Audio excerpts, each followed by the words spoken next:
Hello दोस्तों, आज हम लोग पढ़ेंगे प्रकाश का परावर्तन, प्रकाश के परावर्तन का नियम, प्रतिबिंब क्या होता है और प्रतिबिंब कितने प्रकार के होते हैं। चलिए स्टार्ट करते हैं।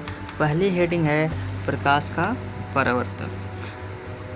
तो प्रकाश का परावर्तन होता क्या है, इसके बारे में थोड़ा सा समझ लेते हैं। जैसे आप लोग ने एक शीशा देखा होगा, उस पर जब प्रकाश पड़ता है तो क्या होता है, टकरा कर वह उसी माध्यम में वापस लौट जाता है। और यही घटना क्या कहलाती है, प्रकाश का परावर्तन कहलाती है। तो इसको अगर अच्छे से बोलेंगे तो कहेंगे जब प्रकाश किसी चिकनी सतह पर पड़ता है तो उसका अधिकांश भाग परावर्तित हो जाता है।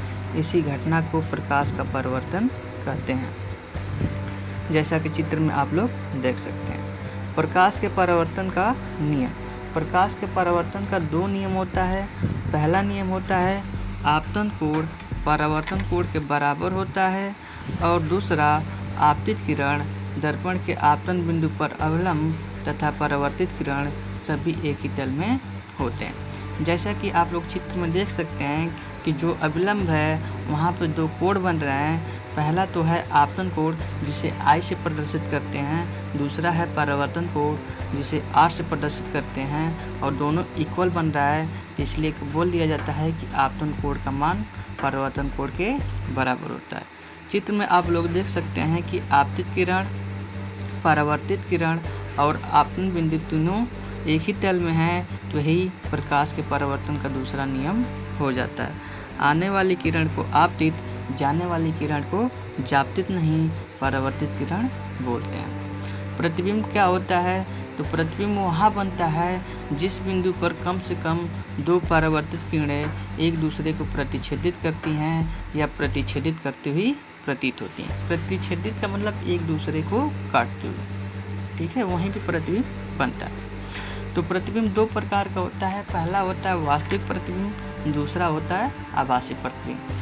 वास्तविक प्रतिबिंब क्या होता है, तो वास्तविक प्रतिबिंब को हम देख सकते हैं जबकि आभासी प्रतिबिंब को हम देख नहीं सकते हैं। जैसे मान लीजिए रात के समय में आप किसी सुनसान सड़क पर जाते हैं तो लगता है पीछे से कोई आ रहा है, लेकिन वापस मुड़ के देखने पे वो दिखाई नहीं देता है, तो वो क्या होता है, आभास सिर्फ होता है, इसलिए उसे आभासी प्रतिबिंब कहते हैं। वास्तविक प्रतिबिंब कब बनता है, यह तब बनता है जब प्रकाश की किरणें वास्तव में एक दूसरे को प्रतिच्छेदित करती हैं। आभासी प्रतिबिंब कब बनता है, तो यह तब बनता है जब प्रकाश की किरणें एक दूसरे को प्रतिच्छेदित करती हुई प्रतीत होती हैं, करती नहीं है, सिर्फ प्रतीत होती हैं। वास्तविक प्रतिबिंब इसको पर्दे पर प्राप्त कर सकते हैं, जबकि आभासी प्रतिबिंब को आप पर्दे पर प्राप्त नहीं कर सकते हैं। तो वास्तविक प्रतिबिंब उल्टा होता है, जबकि आभासी प्रतिबिंब